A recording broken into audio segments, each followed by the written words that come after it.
Pointers on the President's speech that he delivered in the joint House sittings, Mr. Speaker. The President noted that the government has learned through the hard way to listen to its citizens on the issues they're raising from time to time, and that he acknowledged the mistake that we had done, for example, when we attempted to pass the Finance Bill 2024, we did not carry the whole country with us.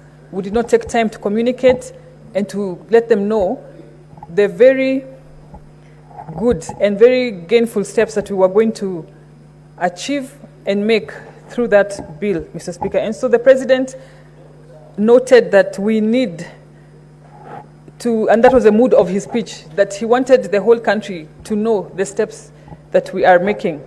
Mr. Speaker, the step that we are making in the health sector is revolutionary.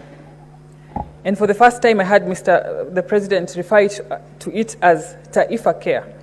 And I was seated next to Senator for Nakuru, Senator Tabitha Keroche, and I was telling her, if it was a selfish leader, they would have called this insurance Ruto Care, because the changes that are going to be effected by these laws that we passed in this very house are revolutionary, and they are going to be a game changer. They are actually a game changer when finally implemented. Mr. Speaker, we as politicians are called upon from time to time to help our people whenever they have a family member going through health issues, and it was very expensive to treat our people in the past. I remember when we were campaigning, when we were going to the people, giving them the promises of what we were going to do. The President, time and again, made reference to this social health insurance fund and how it was going to work, that it was pegged on what you're earning. Today, we are charged 2.75% of your gross income. Personally, I was charged in October. I paid 32,000, up from the 700 that I was paying before. I'm sure those who earn less, the bottom deduction is 300 shillings, down from 500 shillings, Mr. Speaker. And that means that when all Kenyans are covered comprehensively, we will have less harambes to attend to. We cannot complain about the 32,000 shillings that we are getting deducted, because that is just a drop in the ocean compared to what we give every day through M-Pesa, through physical harambes, and assisting other people sort their health issues. I don't know if Kenyans know that previously you could find somebody stabbed by the roadside and you could not dare take that person to hospital because you would have to cover their costs. Under the Social Health Insurance Fund, you can freely take that person to hospital for emergency care because they are covered. The chronic illnesses are also covered. We are now going to improve our facilities so that we do not have to travel out of the country to get this vital treatment and to do harambes, Mr. Speaker. And for me, if this government doesn't do anything else, if we fully implement the SHA and the SHIF, we will have done enough for our people. We will have done God's work. Because to me, as a leader, that is what we are called to do.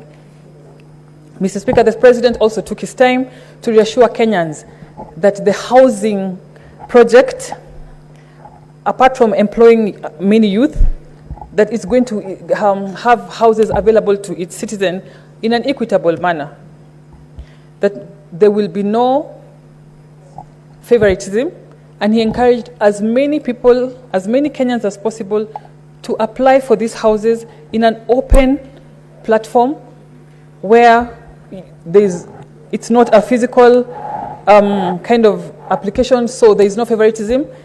It is a fair platform, Mr. Speaker. Mr. Speaker, the President also noted the steps we have made. We having young Kenyans get gainful employment and meaningful employment abroad.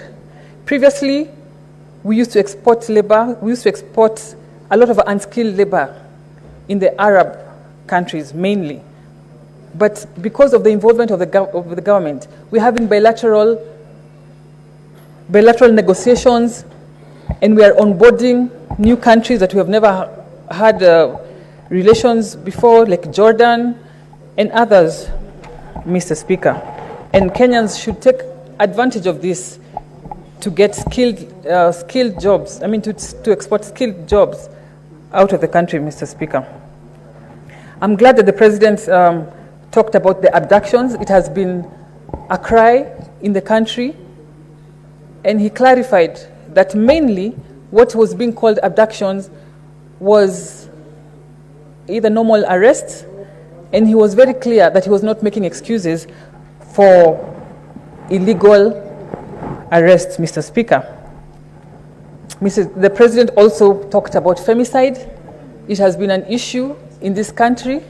At the same time, as a society, we have to be very careful so that this fight against femicide doesn't turn out to be lynching of the boy child. We have to look at it wholesomely.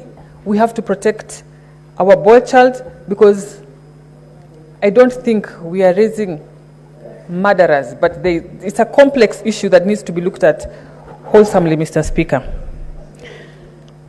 I also noted that the government services have been digitized. 20,800 government services have been digitized by being onboarded on the e-Citizen platform, up from 300 services in 2022, Mr. Speaker. And this has raised revenue very significantly. From the year ending June 2023, where we raised 5.3 billion, to the year ending June 2024, where we raised 7.6 billion, marking a 43% increment, Mr. Speaker. On corruption, the President had a lot to say about corruption, but what I remember is he threw the ball to both houses, and particularly told us to hasten on passing of the conflict of interest bill, which is squarely in our hands, Mr. Speaker. And I hope we will be heeding to that call and passing that bill and going through the contentious and getting the contentious clauses done with, so that we can serve Kenya through that law. I thank you, Mr. Speaker. Senator Sifuna. Thank you, Honorable Speaker. Honorable Speaker, you know my position on the State of the Nation address. I have always held the position that the State of the Nation is the state of